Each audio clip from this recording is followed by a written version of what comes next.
So when GigaBash trailer reveal showed up a while back, I was understandably excited. In short, it's a 4-player brawler where a quartet of colossal beasts smash 7 shades out of each other and perform earth-shattering smackdowns on the rubble as populated city. So, played on semi-isometric areas, GigaBash is a radioactive fusion of a classic monster brawler War of Monsters, Power Stone, and Smash Bros. Some influences are felt more keenly than the other one, of course. At the first, Giga was a lot of Capcom published fighter from the PlayStation 2 area. It's big, flashy, and cartoonish, with its violence and full of destructive entertainment with the branch checked out in the door. All action and no metaphor might well be issue for many Golden Godzilla and the Kong adaptations, but it's far less of an issue for a video game where the smashly stuff is pretty much the point. The important thing GigaBash captures is ludicrousness of monsters movie genre in its golden age. There is a story mode that gives each titanic fighter their own backstory, and they all have been an incredibly goofy charm of the kaiju-centric films 60s and the 70s. It's bare bones stuff on some previously, but it doesn't serve to make each creature feel important in their own right. The sense of wave, if they were and what they can do, is conveyed beautifully. It gives a little flavor is choosing the Gargantuan Brawler. That's especially handy because it makes the silver looking monsters as worthy as look cool. One of them you are conceited into the living more about what they do. The puffball of a Yeti GigaBash has a roster mighty looks stupidly cute, but its rolling snowball attacks makes it bloody badass in a fight. Combat is very arcade oriented, a few buttons to all lot, with the alt move generally coming from the context changes such as jumping before attacking or holding down the attack button. Such as GigaBash is remarkably easy to fool around with, yet still holds a silver tactical deep. The aforementioned story mode also acts as a welcome tutorial. There is also a box standard tutorial, though, if you want things explained in a short order, pitting you against greater and greater challenges, wishing getting you comfortable with the roster. It's a satisfying chunky movie set too. It doesn't matter if it's ripping up trees to warm Voltron knockout in a home run ball, smashing armored child lizards into a wall of wooden spikes, or simply privileging a Yeti into the office building. GigaBash just gets the gleeful nature of causing chaos and a city-wide levels of wondrous allure.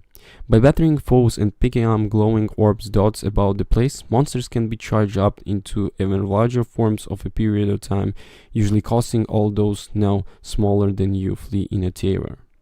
While story mode does give at least some reasons for solo flyers to check the GigaBash out, the point of its absolutely madness multiplayer. In truth, there is a game will live or die on the modern age because of the changes having 4 folks in the same room to duke it out not as high as they once were. Online gamers very much rely on a steady, continuous player count, which even the greatest multiplayers can struggle to keep a hold in.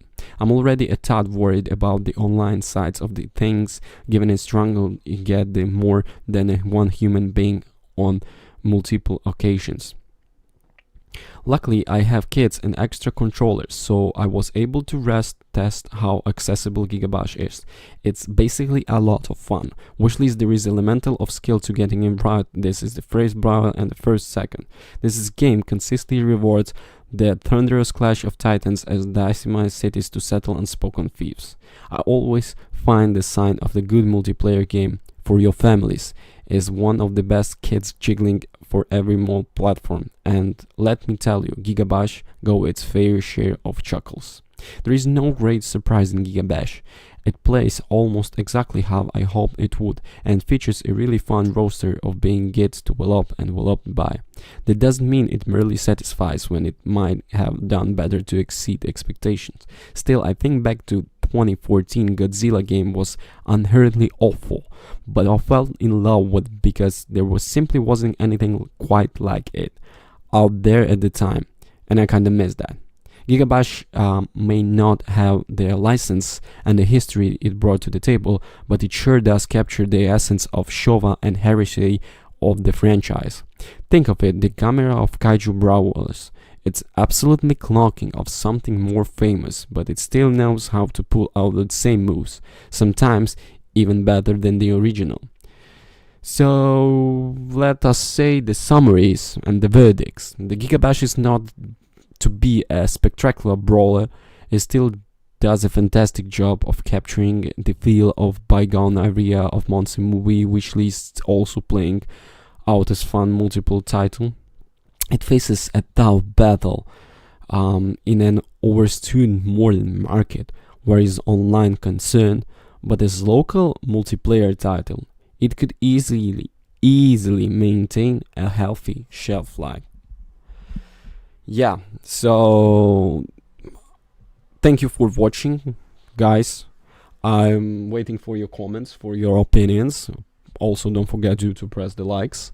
And if you're already here, let the subscribe button hit by your mouse. Thank you. Bye.